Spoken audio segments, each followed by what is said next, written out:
So you want to know if diatomaceous earth can really kick those bed bugs to the curb. It seems like a lot of people are asking about this. Right.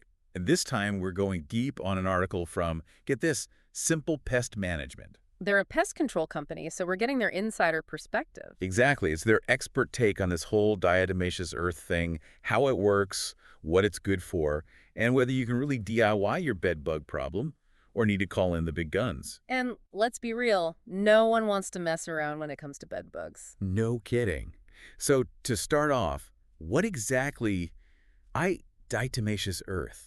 It's not your typical bug spray. You're telling me it's made from fossilized diatoms, which are like these super tiny algae. Algae, like the stuff in ponds. Yeah, but these guys lived millions of years ago. The important thing is their skeletons are made of silica. Like little silica skeletons? That's kind of cool. Right, and that silica is really the key here. It's super sharp on a microscopic level, so when a bed bug crawls over it, It's like walking over tiny shards of glass. basically, and that damages their outer shell, which is what helps them retain moisture. Leading to dehydration. Bingo.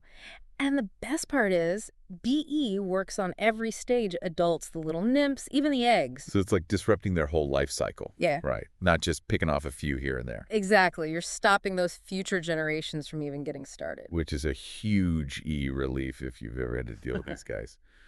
But okay, let's say you're on board with the whole DE thing. Yeah. What's the deal with needing food grade? Oh, yeah, good point. You'll see DE for all sorts of stuff like pool filters and whatnot. I was wondering about that. Yeah, but you definitely don't want that stuff in your house. It's chemically treated. Make sure you get food grade DE. It's been processed, so it's safe to use around people and pets, as long as you use it right, of course. Okay, safety first for sure.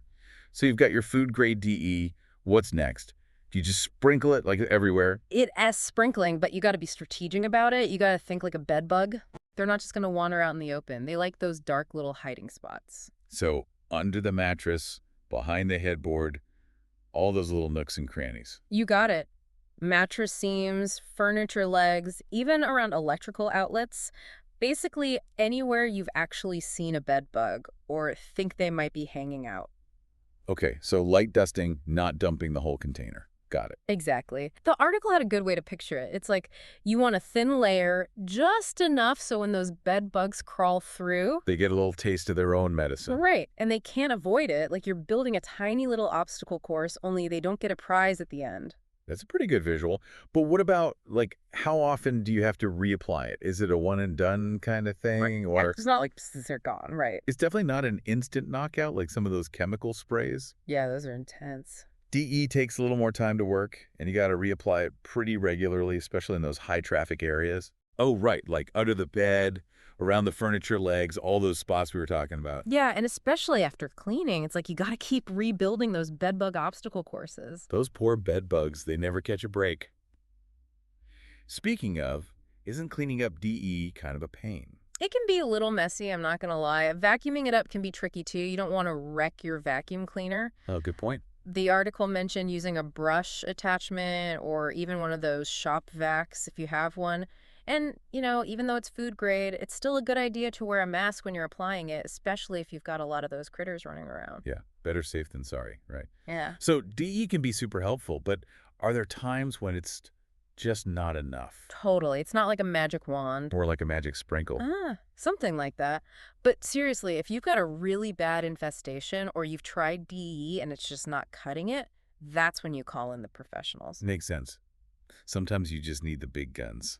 Exactly. They've got access to all sorts of treatments that are honestly way stronger than what you can get at the store. And they know what they're doing. Exactly. They can figure out where those bed bugs are coming from and come up with a plan that actually works for your situation. They're like the bed bug detectives.